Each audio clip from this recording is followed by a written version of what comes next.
एक phone call आई। अगले 10 minute में योगी ने लिया ऐसा जबरदस्त फैसला कि कानपुर को पंजाब और कश्मीर बनाने वाले बिल से खींचकर निकाल लिए गए। जिस तकनीक से बेकनगंज के गुनहगारों को पकड़ा गया उसके बारे में जानेंगे तो आप भी बोल उठेंगे, सैल्यूट है योगी सर की खाकी को। कानपुर की डीएम एक्शन में थी, एसएसपी एक्शन में थे। योगी तक खबर गई, एक आदेश आया और फौरन लखनऊ से चल पड़ा एक धाकड़ ऑफिसर। ये सब कुछ इतना तेज हो रहा था कि किसी को खबर तक नहीं लगी। असली मास्टरमाइंड यूट्यूब चैनल चलाते थे, बैठे थे लखनऊ में, लेकिन कानपुर में ईंट फेंकने वालों को ऑपरेट कर रहे थे।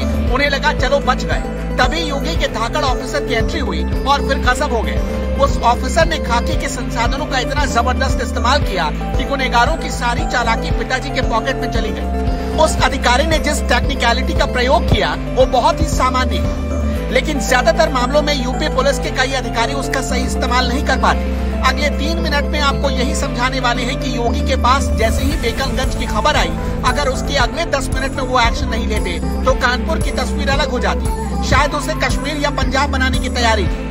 योगी आदित्यनाथ सरकार का मतलब ही है जीरो टॉलरेंस, यानी यहाँ बचने का कोई दूसरा रास्ता नहीं है। जैसा करोगे उसे भरना ही पड़ेगा और फौरन भरना पड़ेगा। योगी आदित्यनाथ के पास दोपहर में खबर पहुंची। योगी ने फौरन पुलिस मुख्यालय के एक बड़े अधिकारी को फोन मिलाया। फिर अगले 1.5 घंटे में फैसला ले लिया गया। कानपुर मामले की जांच के लिए लखनऊ से एनकाउंटर स्पेशलिस्ट अजय पाल शर्मा को भेजा गया। शुक्रवार की रात को अजय पाल कानपुर पहुंच गए और रात में ही अफसरों के साथ बैठक शुरू कर दी। शुक्रवार रात से लेकर शनिवार सुबह तक इलाके का भ्रमण करते रहे। देर रात तक उनकी मॉनिटरिंग में ही आरोपियों के खिलाफ एक ऑपरेशन शुरू किया गया।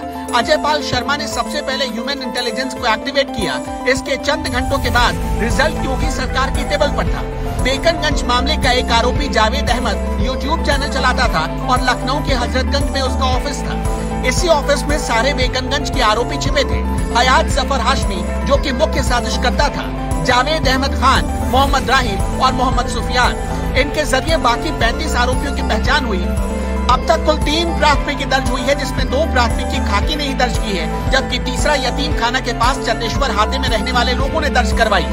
कानपुर के बेकनगंज मामले के बाद डीएम एक्शन में थी, एसएसपी भी एक्शन में थे, लेकिन तभी योगी आदित्यनाथ ने कहा कि नहीं, इस मामले की जांच के लिए किसी एक्सपर्ट की जरूरत है, ऐसा जो चुटकियों में इंसानी दिमाग पढ़ ले। यहाँ इंसानी दिमाग पढ़ने का मतलब ये नहीं है कि दिमाग में क्या चल रहा है उसे कोई पहले ही जान जाए। यहाँ मतलब ये है कि अपराध के मोडस ऑपरेंडी को समझा जा सके।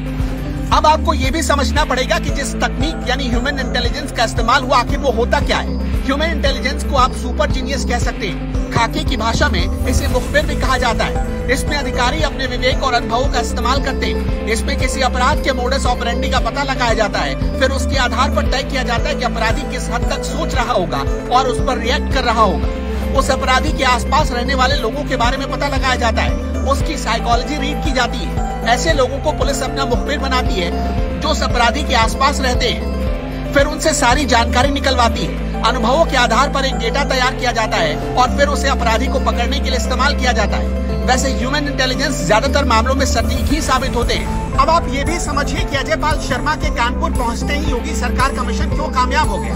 दरअसल अजय पाल शर्मा 2011 बैच के आईपीएस अधिकारी हैं। 2012 में यूपी आए तो ट्रेनिंग में पहला मौका कानपुर में ही मिला। कानपुर के गोविंद नगर स्टेशन के साथ अटैच किया गया।